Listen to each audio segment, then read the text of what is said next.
Hello, everybody, and welcome to episode number 32 of the Audible Farm podcast. I'm your host. My name is Peter Stockdale. This week, I'm sitting down with a guest I've had on the podcast once before, Nicholas Ehrhardt. I talked to Nick outside of Patty's Pub for the last Third Thursday jam night that they had recently. It would have been last Thursday if you're listening to this podcast on Thursday as it comes out. And we decided to sit down and talk a little bit about that and rekindle a little bit of our conversation that we were having that night about how he's got some bandmates swapping in and out of Riddled With Class for some of the shows coming up, and we wanted to just kind of inform everyone as to what's going on there and what kind of shows they got coming up. So this is episode number 32 with Nick Ehrhardt. It's the Audible Farm podcast with your host, Peter Stockdale.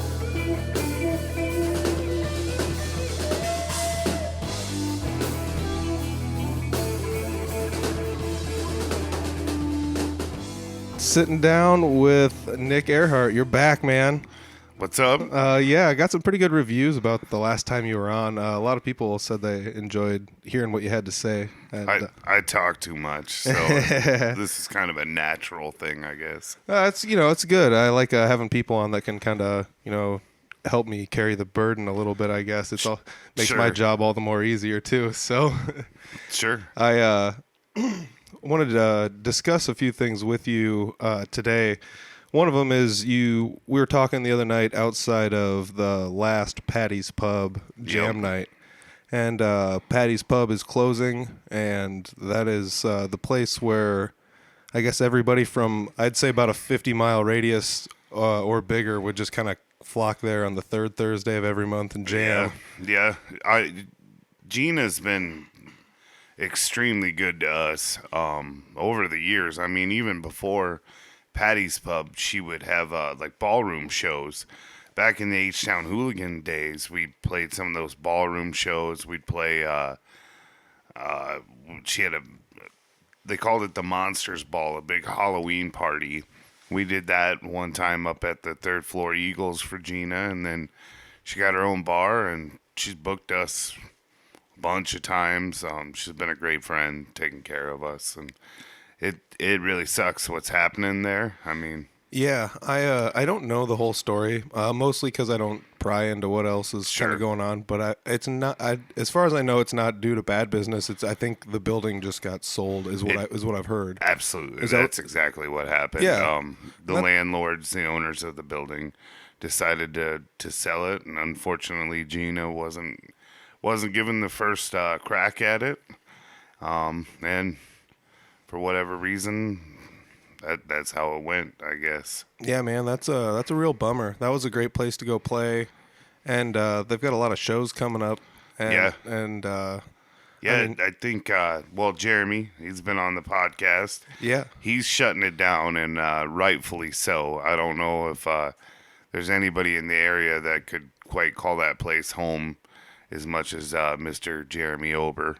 The night before that, Clint Riedel, Wright County Rambler. Although I think you can just call him the state of Iowa Rambler at this point. That dude has played everywhere. I love talking to him when I see him around. Oh, yeah. Dude, you can't help but love Clint. Like, Clint, I've fast become friends with that dude. I enjoy every interaction I have with him. And the rest of his band, I caught him down here at the Poorhouse little while back. Man, they sound awesome. I feel very, I don't want this to sound wrong, but boy, have they come a long way too. I mean, Yeah.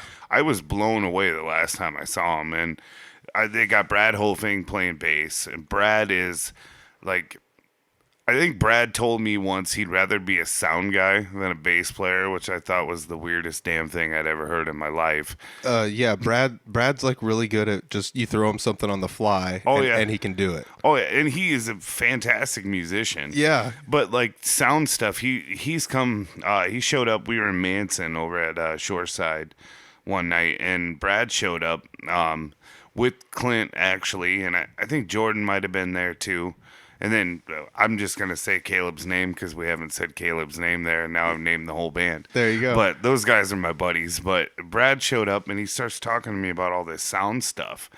And I'm like, dude, I don't know. I just, like, my job is I don't want to sound like crap. You know, like, Yeah. that's as far as my sound guy thing goes. I kind of act as the sound guy a little bit in the band. But really, I bought this thing that I can save, and like every now and then somebody who knows what the hell they're doing will show up and tweak it, and then I'm like, I'm gonna save that. Yeah. I don't know, but yeah, Brad told me once that he'll just like watch videos and read stuff on the internet and just like try to get better at that, and they sound fantastic. And I mean, Clint has this I don't want to say it's a persona because I'm pretty certain that's genuinely who Clint is. You know? Yeah. But you go and you're just like, this dude's a great storyteller. Yep. He's playing the music that fits who he is. Oh, very much so. Yeah. I saw him at Poorhouse, and man, they sounded awesome. Yeah, they're really good. I think that Clint's just got some sort of like raw energy to him. Yeah. That I mean, outside of it's just like a showmanship that kind of reminds you a little bit. It's just super high energy for exactly their style. It's kind of crazy to just how it all meshes fun together. And you know, and then Jordan's a killer guitar. Jordan's a killer singer too. And then you know, you got Caleb Ferry on the drums, and Caleb is no slouch, as any of us in the area know. Caleb is a fantastic drummer. And then Brad Hofing playing bass. They got a hell of a lineup. I mean, they sound awesome. I forgot how we got on this. But,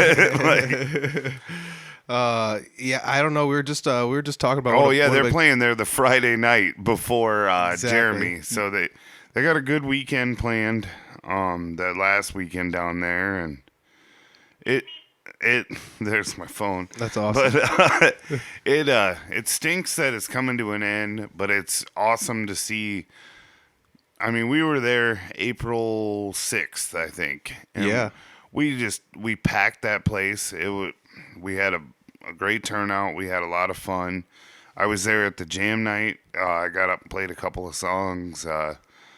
And then they had a great crowd there that night, and it's been really cool to see the support for Gina and her staff, and basically the place that kind of brought back live music in Fort Dodge. Yeah, I mean, very much so. I mean, it was nearly impossible to find a place to find live music at all in Fort Dodge, unless there were occasionally jam nights at Spanky's or the Second Floor Eagles Club, and other than that, there was like nothing. I mean, you would almost never see music even in the Humboldt area, and now you can throw a rock on a Friday or Saturday night and find music, and that's really awesome. It's very encouraging to be in the music scene around this area now.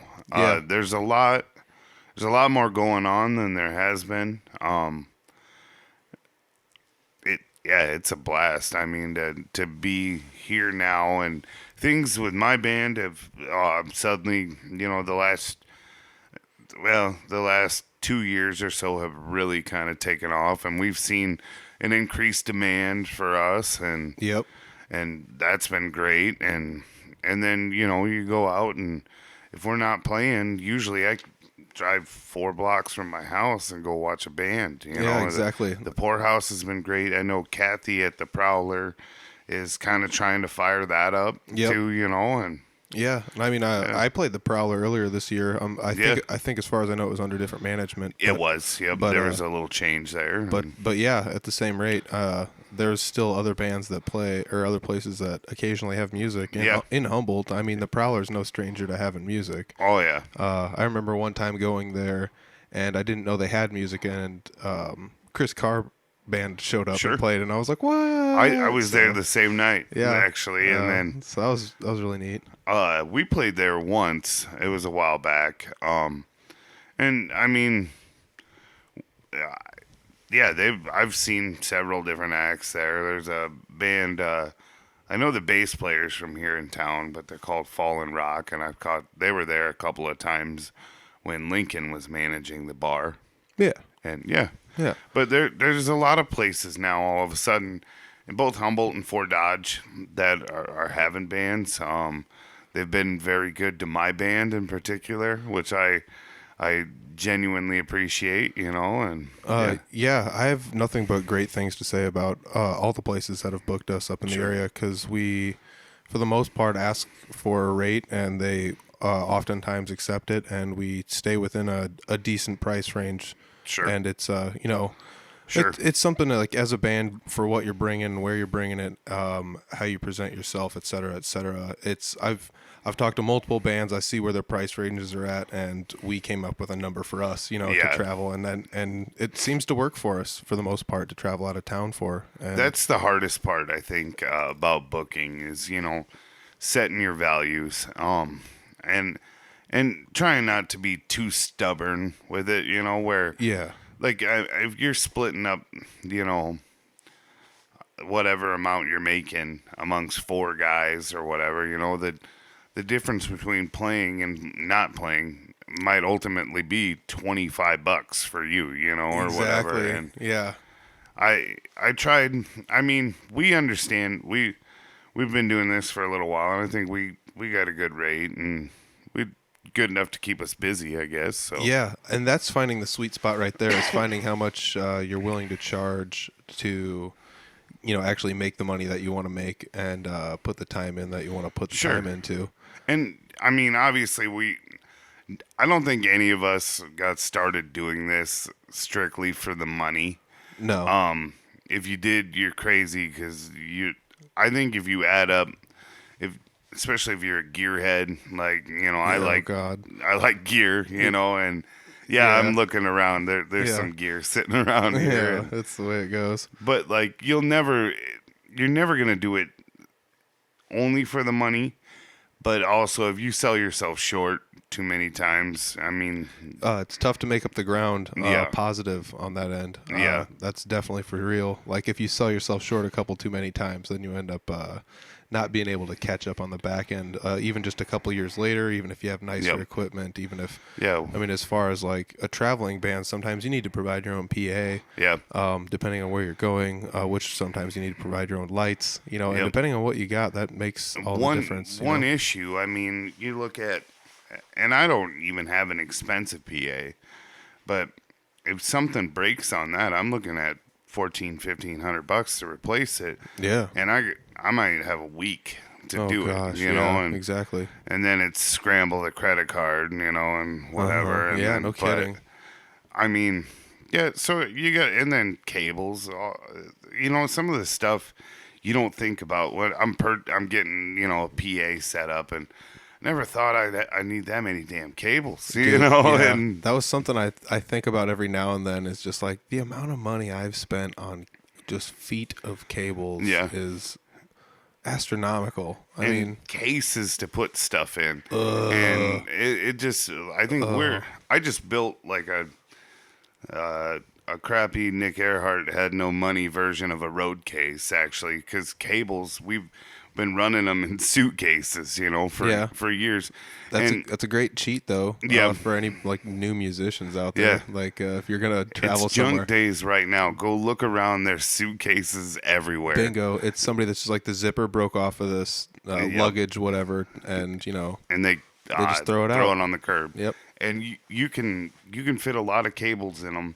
Oh yeah. After you get a pretty serious cable collection, you're going to start breaking caster wheels on the bottom of my phone. Or like the zipper will start messing up to a point where you can't close it anymore, and then it's time to find another junk suitcase or break down and build yourself a little road case for cables. But I think it's funny that there's those sneaky little tricks that the veteran roadsters out there have kind of like stolen from one another and found out that works the best. Because there's always seems to be, like, I did backpacks for a while. I mean, there always seems to be a plethora of backpacks and duffel bags and things like that. So and then eventually you get so much crap just for your own personal stage use that I bought one of those, like it's like a rolling toolbox, like Walmart for $25. It's a little plastic hard shell case, and that's my personal quote unquote road case, and everything's protected in it. And Yeah, I mean, it's nice to just have like a little thingy you can keep all your odds and ends in Yeah. and stuff like that. It's just like, oh, I got an extra set of strings in here or whatever, you know. Oh, yeah. It's that's something that you never think too much about, and it's always kind of embarrassing when you show up to a show and you're like, oh, I broke a string, and what are you gonna do, you know? Yeah. Luckily for me, I have broken strings at events, but I have had a backup guitar at every single one too. That's I think that's very important. I always bring two basses. Yeah. For a while, I have somewhat of a collection of bass guitars. Yeah. And for a while, I was bringing 3 and 4 and playing one each set. You know, we'll play 4 roughly 1 hour sets a night. And I would switch out, you know, each set. And then I was like, why am I bringing this many things? But a backup, at least one, is probably, because I'll never forget, I think I was in H-Town Hooligans, and I had 2 basses there, and I don't know, I must have had a bad string or something, but I just hit the E string on my bass, and I watched the coil around just start unwinding. Oh man. And I was like, sweet, you know. Yeah, we had originally started talking about all this from the Patty's Thursday jam night, which I actually showed up there too, and huge shout out to Jeremy Ober for doing those. He was a diehard with those. Every single Thursday he would have a set of musicians come in there, and bar none, doesn't matter what Thursday it was, the place had a pile of amazing musicians in there. Absolutely. That was like the craziest part. Was the first one I ever showed up to, I brought a guitar to, and I didn't play it because I was just like, I'm not getting up there with these guys. It's gonna be embarrassing, you know. Yeah. So hone your craft, walk away, and then Jeremy invites me to be one of the musicians on one of the third Thursday jam nights, one of the host musicians with him. Yeah. And I was just blown away because I'd worked super hard to get better at doing what I do. So he allowed me to play a handful of songs. I went out there and played with him, and then I had went to a couple of the jams in Barnum at the Junkyard, and that's Clint Riedel hosts those. And so I was hanging out with him there at a few of those, and Clint kind of got me more comfortable with playing at jam nights and things like that. So before you know it, a full rotation goes around. I hop back up there, and Clint's on stage. So I got to jam out with like Clint, and I think Scott Dahl was playing drums. So it was like, oh, sweet. This is a cool group of people playing. I get to play music with, and Brad Hofing was there, and he was playing bass, It's just stacked full of cool people. It was just one of those fun nights. And, the one that they had last Thursday was no different. It was, great to see a ton of people that I've seen at all of the jam nights combined. They had it set up in the front of the bar instead of in the back room. Yeah. And I don't know why they did that, but at the same time, I couldn't even get like 20 feet in the place. It was so packed. I mean, it was so packed. You were one of the only people that I talked to, really, because we were right next to the speakers, so we'd go outside and talk every now and then. But it was great to see a whole bunch of people there. And it was another one of those nights where there were so many good musicians up there that by the time I would have got up there, it would have been after midnight, and it would have been cool with me. But at the same time, I just didn't want to stay up that late, so I ended up ducking out before I played. But shout out to Jeremy for at least giving me the opportunity to play at the last jam night. I just didn't take the opportunity, unfortunately. Yeah, there's like the jam night legends, and a lot of them were there this time. Sean Minikis, fantastic guitar player / singer, and then Gene was there. Gene is amazing. That guy's awesome. Gene plays with a band called MGCC. They're actually playing with Brutal the last night. I did pull up the Facebook event for it there. Yeah, it's April 27th is the date for that at Patty's Pub in Fort Dodge. And then April 26th was the night before. That's the Friday night with Blue Ribbon Ramblers. So those are actually on the Patty's Pub Facebook website. And if you want to go to check that out, that's where that's at. But yeah, that's MGCC. I don't know if I've ever seen them actually. So it's, I don't even know if I really want to delve into this. I know Gene Walker plays bass. I think Marshall Dodge plays guitar. Cody Dodge plays drums. And I'm leaving somebody out, and I don't even know if they have a Facebook page. It doesn't appear that way, but yeah, that's all right. Yeah, I actually They're awesome. I've never seen them, so maybe I should check that out. It appears to be the last show that they're going to do there. If That is correct. That is the last live music show. Deservingly so. Like you said, Jeremy Ober. Look at those handsome fellas right there. Yeah, the thing you can't see is I've got Nick over in my basement, and I set up a little, like, a miniature, extraordinarily rudimentary studio. It's down pretty here. cool. But it's actually pretty nice what you can do with Amazon and a pocket full of $40. Yeah. So. Oh yeah. Shout out to just making things thrifty. Bezos, thanks for keeping it cheap with us poor kids. Appreciate it. It's making me feel a little bit professional. But yeah, I hooked up my laptop to the TV here, so that way the guest can see what I'm doing on my laptop. But we're kind of just cruising the Facebook and looking around at the Brutal Republican MGCC event.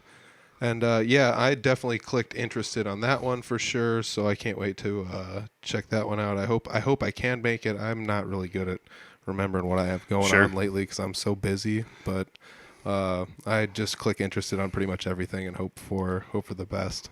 Like handful of years it looks like I've clicked on. Yeah. I did pull up your Riddled With Class dates. Let's talk about those actually. I mean, you've got a ton of them coming up here. We do. We're hitting it pretty hard the next month or two. Yeah. This Saturday, which is also April 27th, we're playing a daytime show. Nice. Which is really weird for us.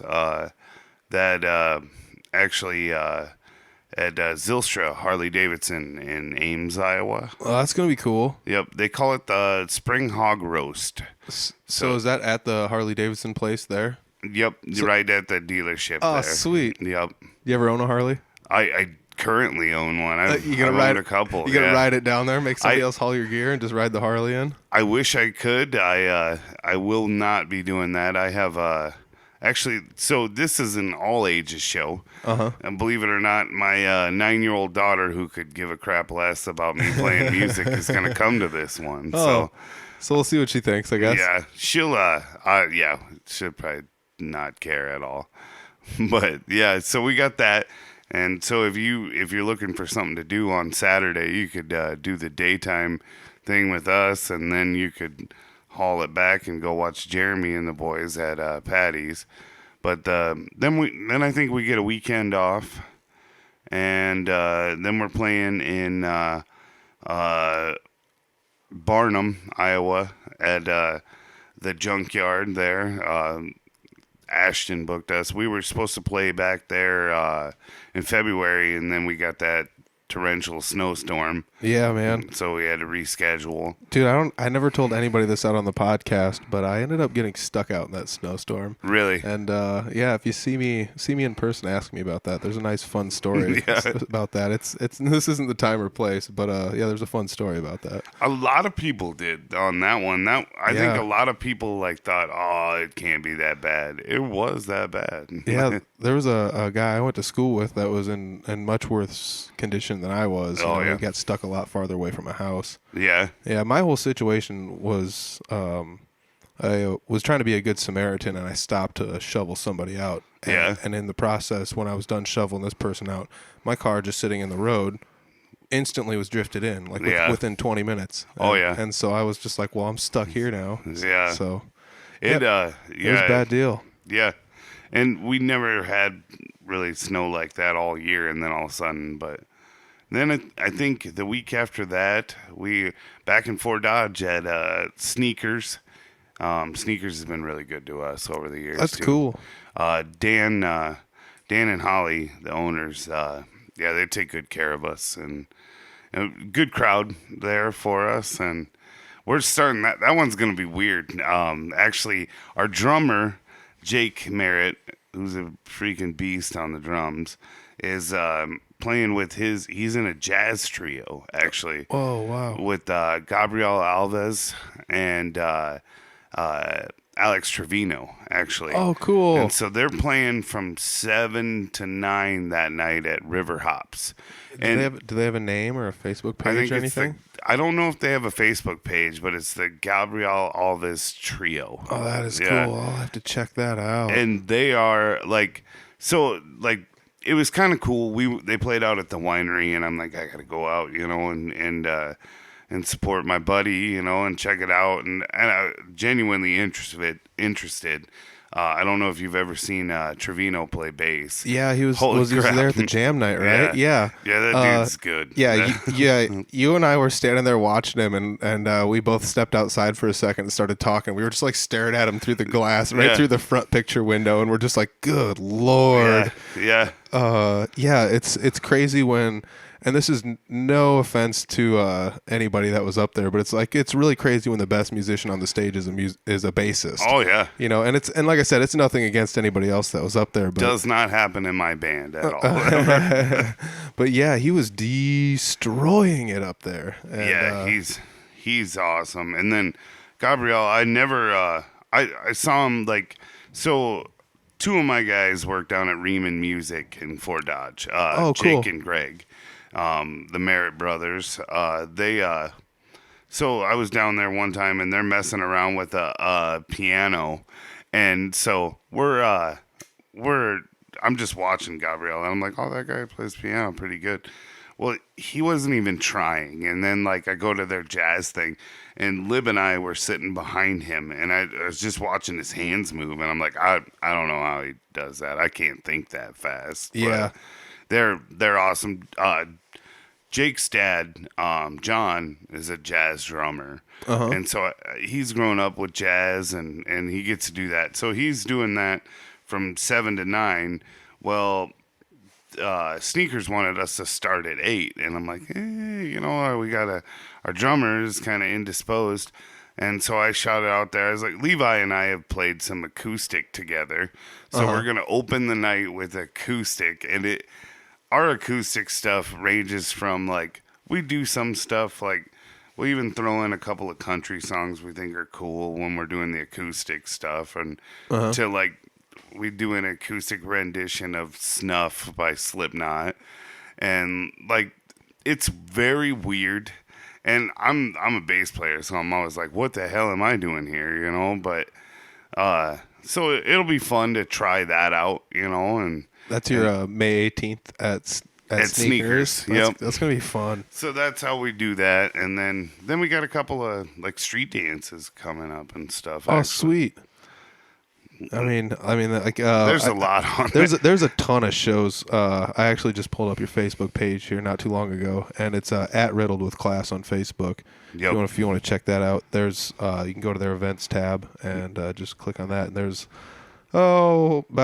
maybe 10 shows, eight shows it looks like. Yeah, and I got a couple that we haven't quite put on there yet, but we watch this. Boom, boom. I'm gonna click interested on all those bad boys. We're headed to Lytton again this year. We did they call it Gala Days. It's one of those two, and so we're doing that the Friday night before that. J. Clyde Band, which features two of the guys in my band, Jake and Greg Merritt, are playing. I think we should just rename Gala Days the Merritt Brothers Showcase this year. And then after that, then we kind of had some things this summer where Jay Clyde. I mean, you're sharing guys amongst bands, and two pretty busy bands actually. Oh yeah. So the Merritt Brothers find themselves in a very fortunate situation that not very many people do, where they're in two bands that are relatively successful, and so there's a couple of times there were some scheduling conflicts, and I said, we kind of agreed we'd pick up a guy or two to fill in this summer, and luckily we've been doing this. We're friends with a lot of people, so June 8th we're actually going to have Chris Anderson, Topher, as a lot of people call him, banging the drums for us in cool. Coon Rapids, Iowa. Was he in another band? He's in a band called Fault Mine. Okay. And then he is in another band called Toadstool, I believe. Go figure, drummer. Yeah. Yeah. Multiple bands. Yeah, that's weird, right? There's just not enough drummers out there. And then we're playing in Eagle Grove. Cool. And at Rails, John, the owner, John and Sandy over there that own the Rails, has always been good to us. They do Summerfest downtown, and then afterwards they start wrapping up, and you come down to Rails and you'll catch us there from about 10, 11 till about 2 in the morning. Yeah. And Lance Larson of Cross-Eyed Mary fame is going to be on the drums for us that night. Oh, sweet. And then we got a couple dates out there. Lance is going to play with us a couple times.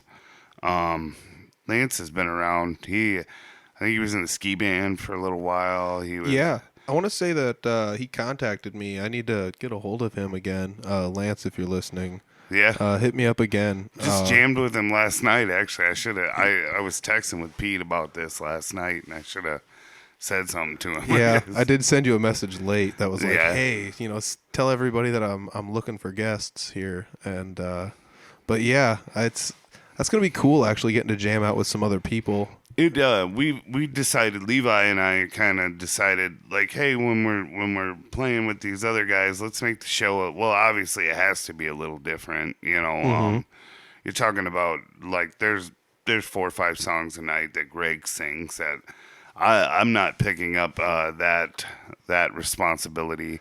I am not a strong singer, as one might say. Yeah. But so a lot of it falls on Levi as far as vocals go, and then I have my little click T-Pain pedal that I'm gonna hopefully try to hide underneath Levi's actual good vocals. I totally borrowed the same thing you have. Yeah. I use it occasionally at Three Finger Betty shows.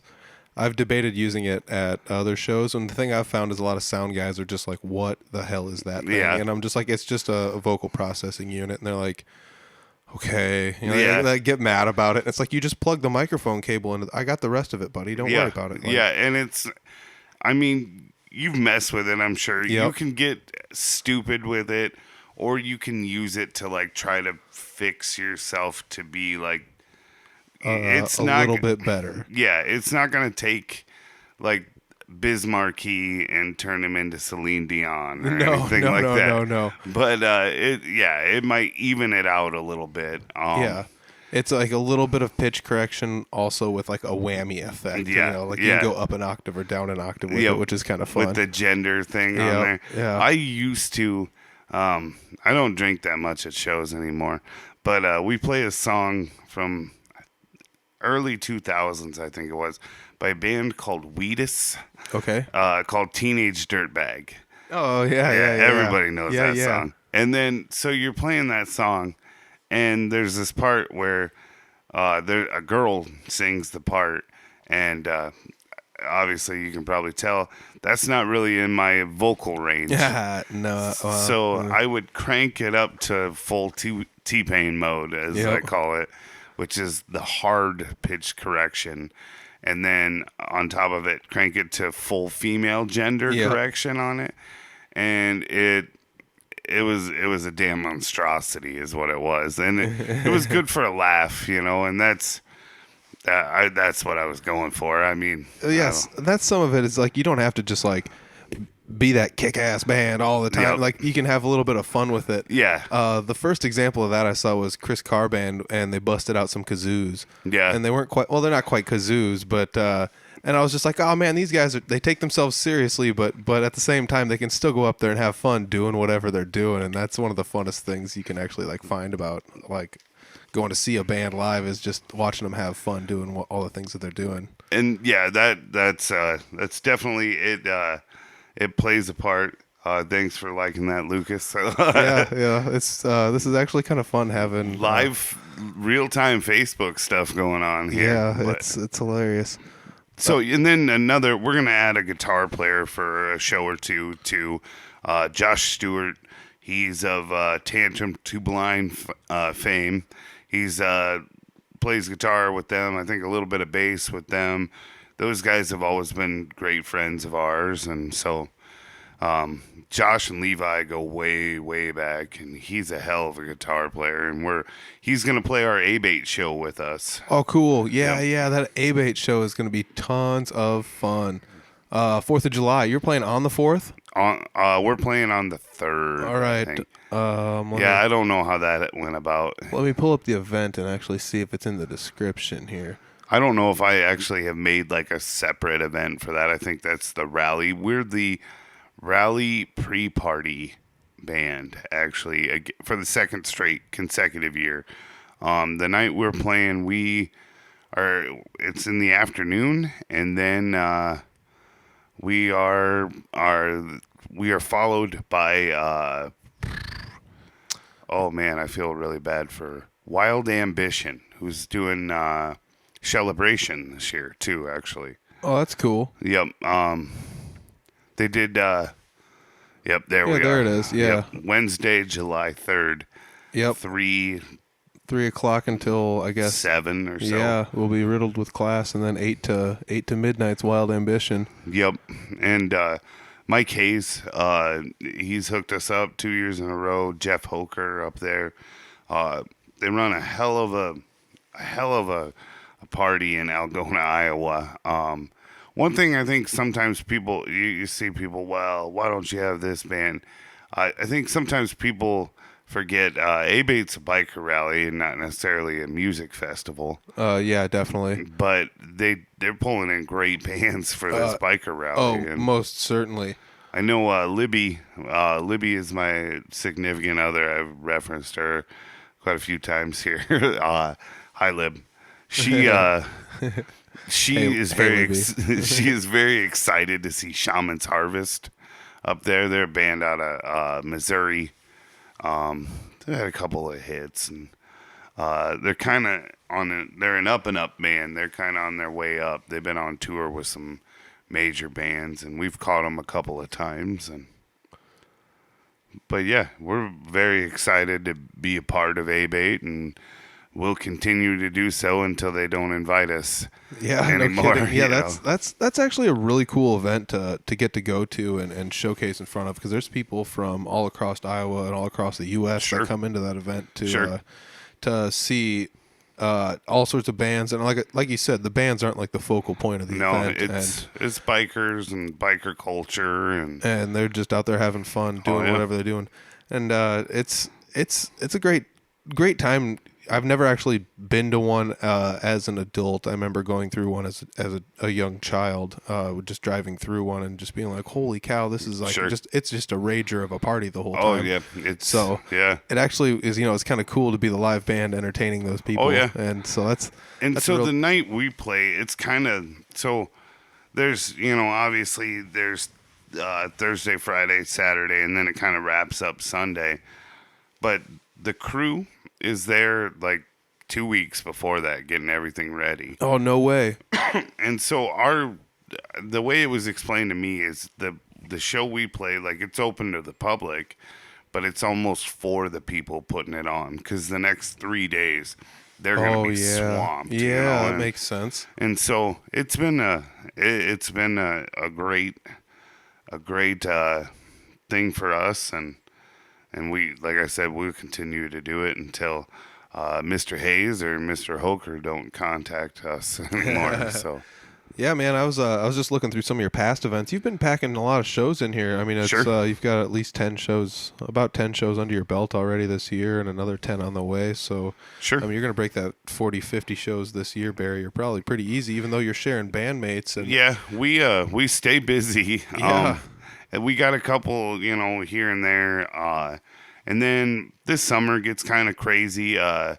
Greg, our rhythm guitar player, sometimes lead guitar player. It's hard for me to tell anymore. He's a guitar player. Yeah. And then he sings. He is getting married June 1st. Oh, cool. Congratulations. And then actually I am getting married July 19th. Woo, woo. And so this summer, I mean, we'll take, obviously we want to book shows, but we're gonna, it's there's a couple other factors this summer. We might not be as busy as we have been in the past, but Yeah.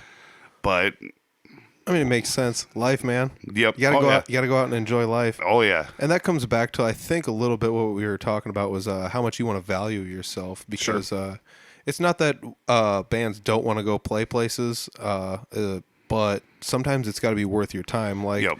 there's people out there that are musicians that make their living doing a 9 to 5, but they still play shows every single weekend. Sure. And you would find yourself being one of those people. Yeah, definitely. And so to tear you away from your family for the weekend, Sure. you know, whether or not be your kid or whatever, you know, Yep. it's just There's a value exactly. on it, you know. You got to have a value on it, so you got to put some value on your time away from your yeah, and I you know, respecting your time and your craft and, you know, what you bring. Because you definitely don't want to go, like, if you're in a band, the band that I play in, I guess we're playing a lot of bars, we're also, you know, bringing people in, they're buying alcohol, Yep. and I'm not, you know, there's that, but like, you shouldn't go anywhere and, you know, give up your time, put wear and tear on your equipment just so somebody else makes a whole bunch more money too, you know. But Bingo. Yep. and this summer, that was kind of the thing. I ride motorcycles. Pete and I were talking about it, and I was talking about it with somebody else earlier too. Like last year, I think I didn't put hardly any miles on my bike, and I was like, well, this year maybe I'll get a chance to put a few more miles. Yeah. Yeah. And then I kind of have an idea where I think one of these nights when Jake and Greg are playing with Jay Clyde, I might go be their roadie for the night. Oh, cool. And then I'm going to sit with the legendary Mark Gales and try to pick his brain about sound. Oh, cool. Yeah. Yeah. Just something that's interested me. You know, he'd probably talk over my head too, and I probably won't know what he's talking about, but just watch how it all works. And yeah. I mean, I'm pretty interested in the sound thing too, I guess, as like these podcasts go. I've done my fair share of editing the way that I mix the podcasts. I'm sure if you've listened to all of them, you can tell subtle differences about every 5 or 10 podcasts. I change the way I edit it just to change things up. But yeah, even running live sound's a beast, man. Yeah. I mean, it's hard to do it and play at the same time. Oh yeah, totally. And I think that's kind of part of why I've taken on that role too. Is with the bass player, I might have a little more room to try to figure out what's going on and stuff. But yeah. And Libby has done a great job of trying to learn as much as she can. Mm-hmm. And then there's a lot to it. I don't know. I definitely don't know what I'm doing. Yeah, but it's still, you got to find a place to start, and that's Sure. you know, getting the basics down, or at least just having some experience putting your hands in the equipment and using it a little bit is better than nothing at all. Sure. You know, it's crazy that you've got all these shows coming up, and your band's kind of shape shifting, and over the years your band has kind of changed a little bit, and you just kind of kept sticking with it and grinding with it, and even though there was, it's pretty much a complete overhaul at this point from what it started out as. Oh, absolutely. Yeah. But it's you just kind of keep grinding and going with it. Like, it's just one of those things that I've always kind of enjoyed, the fact that you're always out there and you're always doing it. You're always playing the shows, talking to the people. Sure. Yeah, it's you know, there were a couple of moments where I'm like, what happens from here, you know? And yeah. And then getting Levi in there was extremely pivotal. Yep. And then Jake and Greg were what put us over the top, but they had this other band, and they're a big deal, you know, Jake Clyde, and they built that thing I think they've been playing together with that band for 8 years. So if we gotta figure something out, you know, and still play these shows, and then, you know, when that's done, Jake and Greg back, and yeah, that's. Am I having deja vu, or did you say pivotal in the first podcast we did? I might have, yeah. As I get older, I don't know how to talk anymore. It's getting worse. It happens though. Like, we're having a 1-hour conversation. I've learned to live with my mistakes as I just make them and go with them. And sometimes I try to post edit them, and after a handful of episodes, I was just like, I don't even care. Yeah, I'm just whatever. gonna live with the way I talk because it's easier to just live with it and grin and bear it. But yeah, I mean, it's your drive to just keep going and find a way to make it happen no matter what is definitely something that I've noticed, and I'm sure a lot of other people have noticed, because there are bands that have hit rough spots and they just kind of don't play for a while, and I mean, there's something to be said for like some bands don't have the ability to lose one member and continue to do what they're doing, Sure. or pull in a part-time member for a show or two and keep doing what they're doing. It's a lot more difficult. For example, like if your band has like a trombone player, like you can't just pull another trombone player and be like, can you learn this? And it's like, like, I don't know. How easy would that be to find that person, or whatever, or like. And I feel like sometimes the pressure that, for some reason, Josh Stewart knew like every one of the songs we played, but like Lance and Topher, like, hey, you guys want to come play for 4 hours with us, like a couple of times, Yeah, you're asking for that's a tall order, man. And they're awesome. I mean, we are extremely fortunate that we've built I think we have a good following, and I think we've built a good enough brand per se that we're getting quality musicians that can come in and play these shows, and we're very lucky for that, Yeah, and, definitely. And then on top of it, to play with the guys that I play with every time we go out. I am by far the least talented member of this band. I just own all the shit and they can't fire me. I mean, I don't know. I'm a very lucky person to get to do what I've gotten to do for a long time, and yeah, and we obviously appreciate everybody who's kind of, been with this, helped me get this started, and yeah. Yeah, that just reminded me of a meme that I saw. There was this person that's crowd surfing, and the person that's crowd surfing has a person standing on top of them. So the person that's standing on top of them is like actually crowd surfing with a person as their crowd surfboard. Surfing the crowd surfer. Yes. Yeah. So and like the caption was me riding on the talent of my bandmates. Yeah. And that's that's kind of how I feel in most of my bands too. It's I'm with some bomb musicians in the bands that I'm in, and I'm just lucky enough to just be along for the ride, I feel like. And I mean, I put the work in. I have the talent to do the things I do, and the Unity stuff was tough. It's tough to get your chops up to do the things that they want you to do in that band, because it's pretty demanding. But at the same time, it was well worth the effort, and it's kind of cool to actually get to stand next to all those people and play music with them. Yeah. And that comes back to like being, how much fun those jam nights are. You might only get that one opportunity to play the guitar with that person sitting in on drums or standing next to you on bass. And it's extra special to get to do that, The combinations that happen at those places are awesome. I've never gone up there, and I take that back. We, as a band, were the house band one time on St. Patrick's Day a couple years back. But other than that, I have never gone up there and played a song that I remotely think I knew how to play. And over all this, hey man, it's E, A, and D, and I'm okay. Dude, that's my favorite part about going up there is somebody just comes up there and they'll tell you something like that. It's E, A, and D, and then you're like, okay, like in what order and how often and when. Yeah. So but you figure it out pretty quick though. And it's always like it's fun. Somehow I think I have played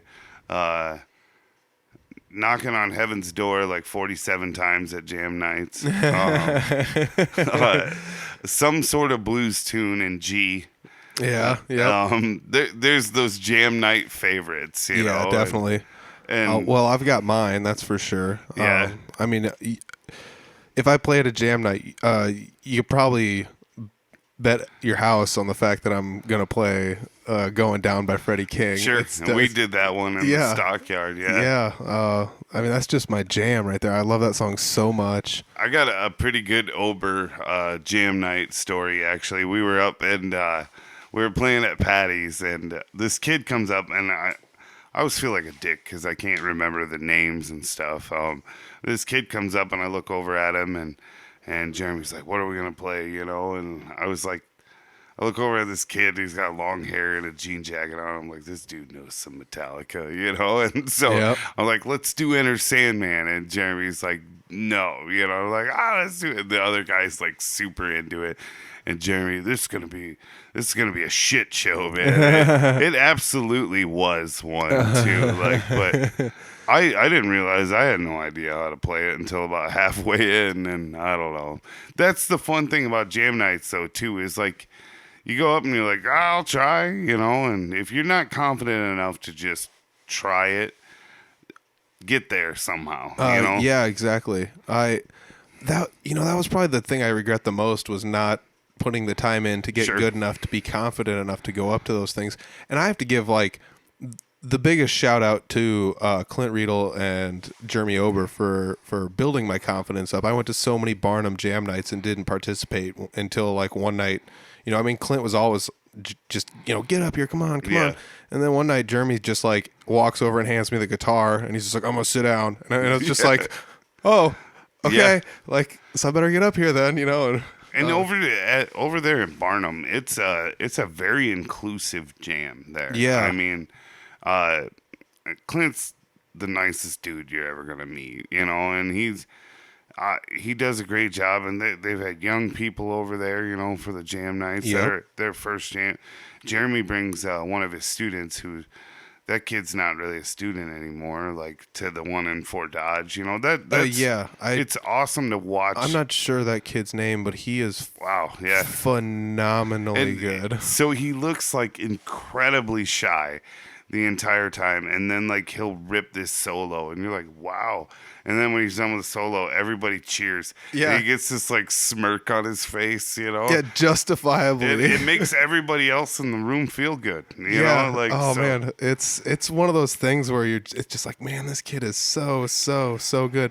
I remember the jam night that I was one of the host musicians was the first time I saw him play, and Jeremy's like, hey, you gonna let this guy play on your stuff? And I was like, all right, sounds good. So I hand him the guitar, and the first song they bust out is East Side Window. Yeah. And I had, like, some buddies of mine show up to the jam night, and they were just like, dude, I hope Jeremy plays East Side Window. Sure. And I was like, cool, you know. Yeah. And we sit down and they start playing East Side Window, and the kids just, like, ripping solos and stuff in the song, and I was pretty blown away, and everyone else was as well. I mean, like, I brought, like, I don't know, just a handful of my buddies from up in the Humboldt area. They all just drove down to come see me play and see everybody else play, and that's one of the other cool things. I think I showed up that night later on too, actually.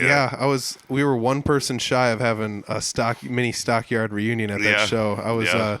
We were a drummer short of finding somebody that knew how to play. Where were you, Jeff? Yeah, we were a drummer short of finding somebody that knew how to play Stormtroopin'. Yeah. Which man, yeah, love that song so much. That one was my favorite one that we did. Yeah, that one has won the most hearts of any of the songs that I've played. I remember Vince Benishek. I ended up doing a podcast with him. I go to school with him, and he ended up, like, the day we did all those shows, Scott Dahl of the Rockin' Picnic, he was taking video of it and put it online, and Vince was just like, oh my gosh, you're playing Stormtrooper by Ted Nugent. This is so cool. And I was like, okay, this kid's awesome. Like, this kid knows what's up.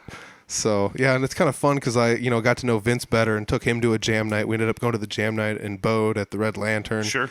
And, I think Scott Dahl was hosting that one up there.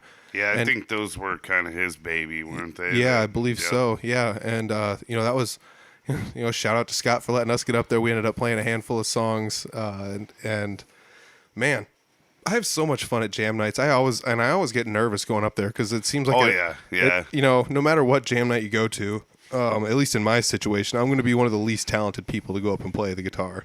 And I've accepted the fact, even though, like, I've practiced and I'm good enough to go up there and entertain and play for people, but there's just so many people up in this area that are rock stars that Yeah, they either don't know it or they're just I think there's a lot of guys that have a lot of talent that just, they don't want to go out and do this all the time, and Yeah. they get to come up and yeah,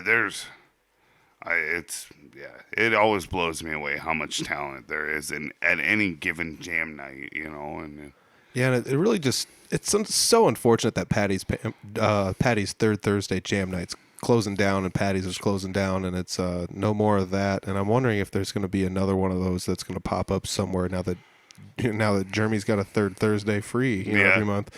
It's not like I don't know. It's not like the paycheck from that was probably going to make or break Jeremy, but at the same time, it might have. He could be looking for a place to play. Sure. For another jam night. So if there's a bar that's justifiable, that anybody that's listening, you own a bar and you want to have a jam night. Yeah, a jam night that will be packed with some talent. Yeah, some absolute murderer musicians, and I say that in the best way possible because it's 2019.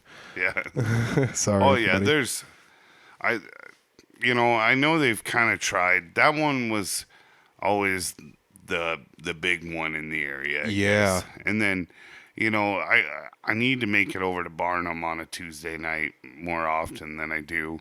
Dude, you come over there with me and I'll play. I'll go up. I'll get up and play if you're there. Sure. Yeah. So I sell cars for a living. That's what I do. And it's not a 40-hour-a-week job, and sometimes finding time for that stuff, it's definitely. Hard. Yeah. I mean, yeah, I've done those days where, you and I are in the same boat where we live in a different town than where we work. Sure. So we leave our town in the morning, and most of the jams are near the Fort Dodge area. So we'd have to still not go home and then drive over to Fort Dodge or over to Barnum, and then and so we would be spending a whole day away from our homes, and that comes back to you got to spend some time at home with your family and your loved ones and the people you're around. So. And I've done it a couple of times, and then I don't know. It's a blast. There's a lot of times I work Monday through Saturday typically, and we'll have a show Saturday night, and I just pack clothes and I change in the back in the office, and then we're minivanning it to whatever town is having us that night. Yep. Oh man, I've done podcast recordings where it's I better wear my Hold for Swank t-shirt underneath my dress shirt today at work because I'm not gonna have time to change. So it's this selfie's gonna definitely be from the waist up, and I'm straight rocking Fort Dodge, Ford, Lincoln, Toyota gear yet. Still, it's just the way it goes though. Musicians are busy people. That's just one of the things I appreciate so much about musicians is so many of them have day jobs and do things, and they're sacrificing time to go out and entertain you. So regardless of where you're going to see live music, that's a person that's sacrificing their Friday or Saturday night to Netflix and chill or whatever they want to do. Anything. Yeah. I mean, it comes to that opportunity cost, and that's economics 101, baby. Yeah. Most of us, there's nothing we'd rather do than go out and entertain you. That's true. That's true. But yeah, and all the hours they spent sitting there with a guitar or a bass or drums in front of them, and I think there's a giant majority of people who have grabbed at least a guitar somewhere and been and ding dong, and all right, I'm done with this, And I mean, we've all had those moments along the way too, on the way up to this, where you get just good enough to be pissed at yourself for how bad you are, Exactly. Yeah. And that's when the plateau happens sometimes, Yep. And I've definitely been there. I put the guitar down for a number of years. I mean, a large number of years, and didn't even pick it up, and that's just the way it goes sometimes. That's kind of how I was with bass too, and one of the things I do every now and then to humble myself is I go into a guitar shop and I find a lefty guitar. Yeah. Pick it up. Start trying to play stuff. I have never. Well, first off, nobody stocks lefty basses. What's the most obscure instrument known to man? If you're left-handed, and you're playing bass, learn how to play right-handed. Yeah, no kidding. No kidding. Yeah, that would be something. That'd be a little brain trick. Well, it's something I've always wanted to do as like a parlor trick, where Sure. like I start playing a guitar, and halfway through the song, I set the guitar down and pull up a lefty guitar, and Yeah. just like switch for one song and see if anybody notices. And Yeah. just be like what? Like what is that? But it's actually more difficult than you think, and it makes me think to myself that I have all this knowledge in my head. I know how to play this thing, Yeah. but I don't. I would 'cause I don't have notice any, that. 'cause I don't would have be any like, muscle memory to do it. So why is he playing left-handed? Yeah. I'll never forget. I saw a Nirvana tribute band once, and I was having a few beers and watching this band play. I remember being pissed off that the guitar player played right-handed. Like, what a weird thing to be mad about. But I was like, the guy kind of tried to look like Kurt Cobain and everything. Like, go the full 9, man, and learn how to play that thing lefty. But our webpage is wildly out of date. yeah, I was just trying to look up some of your handles. We have a Twitter. You do. It's at RWC_music. And yeah, I'm not real good about doing the tweeting. I've been doing a lot better at tweeting. I feel like tweeting just takes a community of people, and it's tough to siphon out all of the negativity because it's Sure. just a cesspool of negativity. But like, Sure. if you find the right communities of people, you can definitely have the right response ratio. And I feel like there's a music community on Twitter. It's not huge, but there definitely is one. Sure. And it's pretty strong. I feel like most bands could benefit from being on Twitter just a little bit more often. But I do feel like I've kind of neglected that.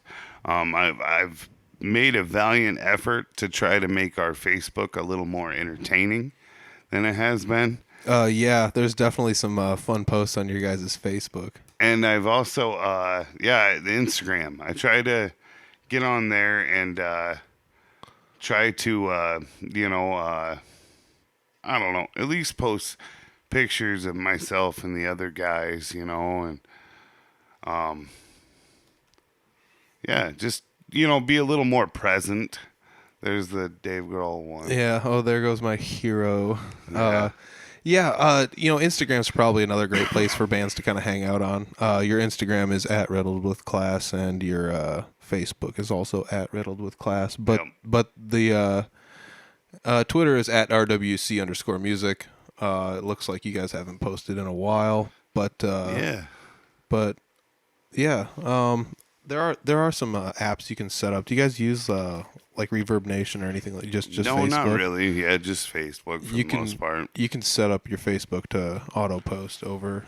At least, if nothing else, it just puts something on there for you. Sure. I know we're getting pretty close to an hour here, but you do also have a YouTube page. Is that correct? Yeah, we do. Yep. We'll go to youtube.com here, and we're going to search for Riddled With Class and see what pops up. And you guys are the very first response. I think it's...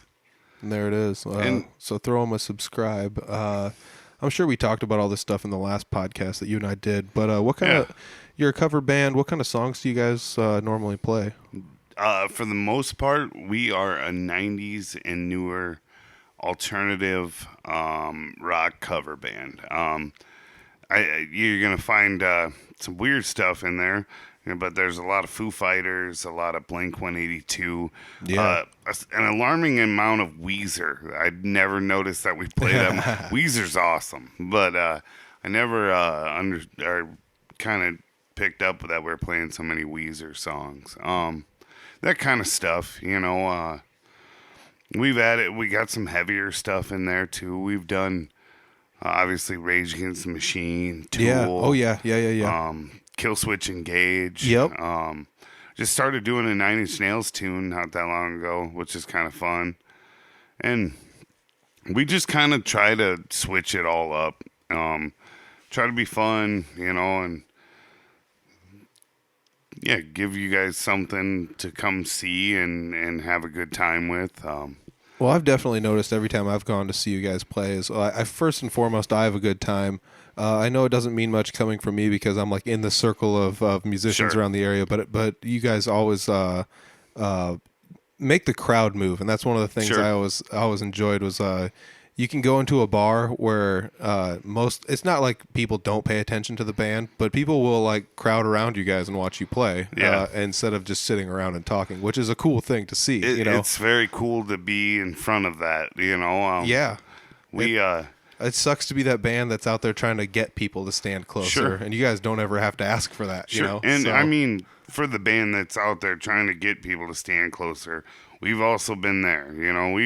We've played shows to Libby, or three people staring at their cell phones, and you just truck with it, and you figure out after a while you start figuring out like, hey, when you're putting together a cover band or something, you're like, well, what kind of music, blah blah blah, and you'll make this list, and then you'll go out and play all those songs, and you'll be like, well, this one was awesome, and this is when everybody went to go have a cigarette, or something like that. Yeah, so and you can kind of dog ear your own songs. After a while, you're like, you know what, that one didn't work, and that happens to us all the time. We were doing Minerva by the Deftones, for a little while. All right. Awesome song, and we were all super excited about it until we noticed crowd reaction. And we haven't done that one for a long time. Or there's always something like that pops up. You know? Oh yeah. But we are the people who come out and watch us seem to enjoy it, and definitely we're enjoying it. And all right. Yeah, man. I think we're getting pretty close. We can probably call this one pretty close to done. We gave lots of shout outs to all the guys in your band and all the people filling in and the area. People. I mean, just huge shout out to everyone around. That third Thursday jam night was insanely packed. So if you want to go check out the shows that were, let's see here. I better just pull them up again here so I don't have to guess when they were. So this is why I have the technology. The 26th is the Blue Ribbon Ramblers. Yep, and the 27th was MGCC and Brutal Republic. Yeah, so those are going to be the last two shows at Patty's Pub. I'm assuming that's going to be a packed house for those two. So go down and have some fun with those people because it's going to be a great show. I'm going to miss Patty's when it's gone, and it just kind of sucks because I know I'm kind of new to the scene, and it's tough to see a place like this not be there anymore, especially when it's in my area, you know.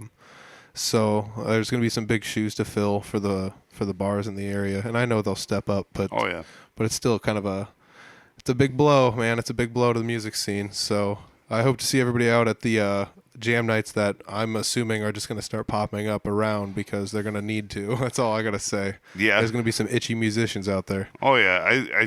I hope Clint sees a little bit of more of a flow over there.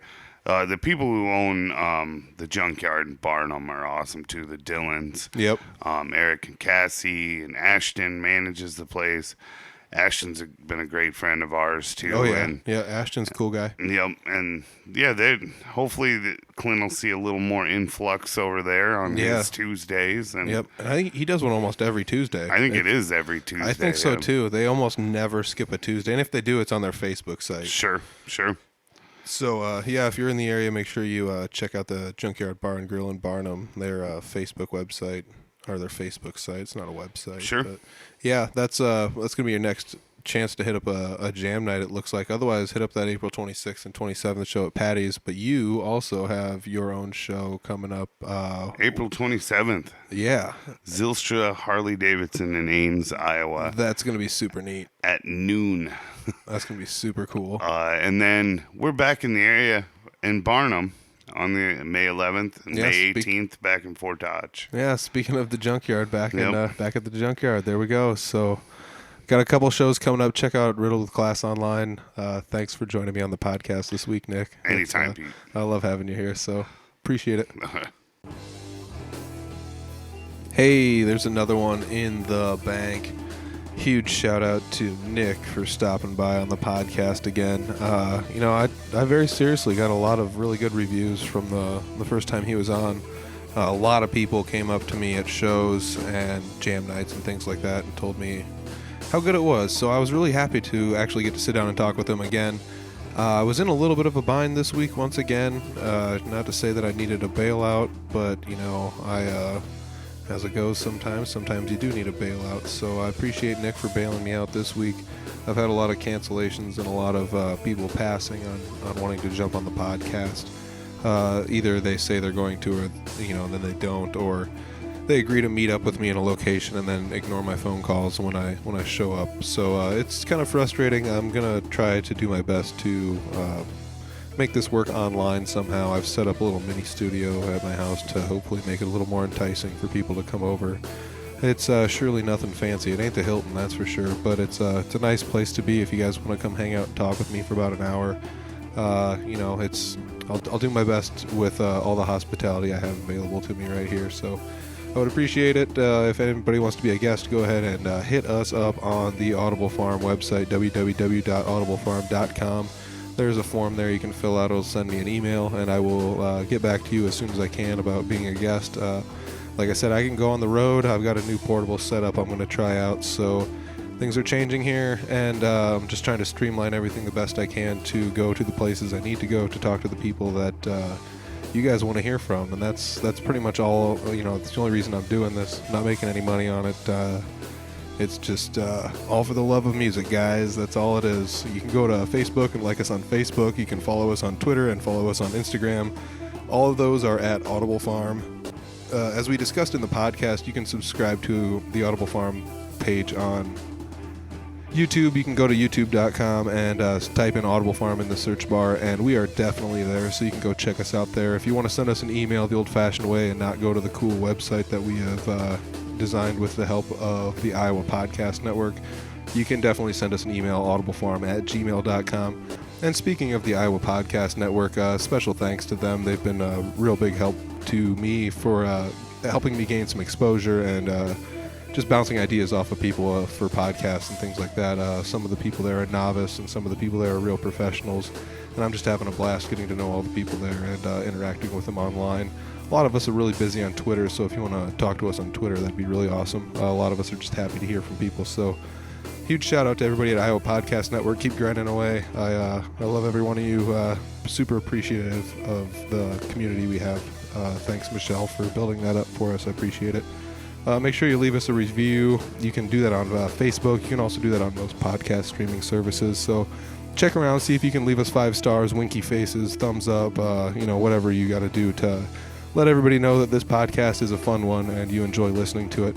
You can also do the old word of mouth thing. That never, ever fails. So, hit someone up with word of mouth. If you've got one of those elusive Audible Farm stickers, hey, who's got one of those bad boys? If you got one of those, put it in a fun place and show it off to people and let them know that you support the Audible Farm podcast, because this is all for you guys. It's definitely not for me. It takes a lot of time to get this done. So I really appreciate everybody listening. Thank you very much. I want to thank Nick again for coming on the podcast.